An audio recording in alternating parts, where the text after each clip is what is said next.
বিদ্যুৎ বিভ্রাটের জেরে পথ অবরোধ করে বিক্ষোভ স্থানীয় বাসিন্দাদের।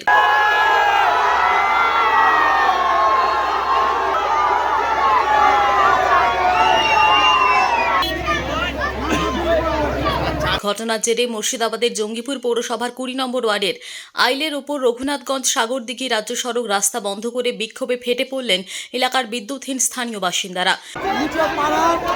4 দিন থেকে কারেন্ট নাই।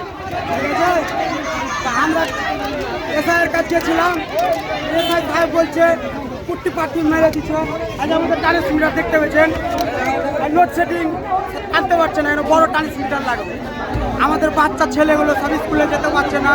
আজকে আমরা কষ্টে গরমে মরছি, 4 দিন থেকে ঠিকভাবে ঘুমাতে পারছি না, কলে জল উঠছে না। বিদ্যুৎ মন্ত্রী এখানে আমাদের থাকাকালীন কোনো কাজ হয় না। চেয়ারম্যান সাহেব কদিন থেকে লাইন নেই? 4 দিন থেকে কারণ না, 4 দিন থেকে আমরা সবারই কাছে এটা তুলে নেন।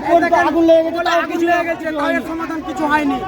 ওই আসছে ওই টুপি টাপি মেরে দিয়ে লরি পাপ দিয়ে চলে 20 নম্বরের চেয়ারম্যান লোক। কতক্ষণ ধরে পথ অবরোধ করে আছে? 2 ঘন্টা। এখন পর্যন্ত কোনো এমপিও আসেনি, এমএলএ আসেনি। এখন অব্দি কেউ আমাদেরকে কোনো শুরুয়াত দেয়নি। আমাদের যতক্ষণ না নতুন ট্রান্সমিটার বসছে, আমাদের কঠোরভাবে আন্দোলন চলবে।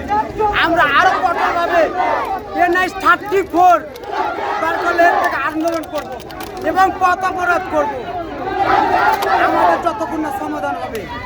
কতক্ষণ ধরে পথ অবরোধ করে রেখেছেন? 2 ঘন্টা ধরে পথ অবরোধ চলছে।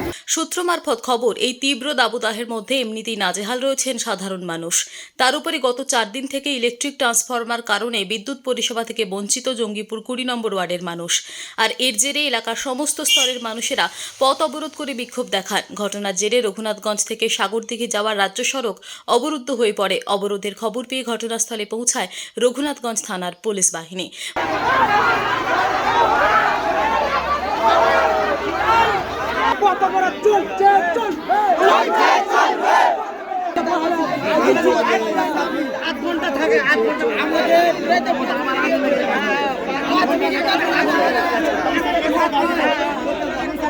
পুলিশ গিয়ে বোঝানোর চেষ্টা করলে তাতেও অবরোধ তুলতে ব্যর্থ এলাকাবাসীর দাবি, অবিলম্বে বিদ্যুৎ পরিষেবা ঠিক করতে হবে। অবরোধের জেরে ব্যাপক যানজটের সৃষ্টি হয় এলাকায়, ফলে চরম সমস্যার মধ্যে পড়তে হয় পথ চলতি গাড়ি ও সাধারণ মানুষকে।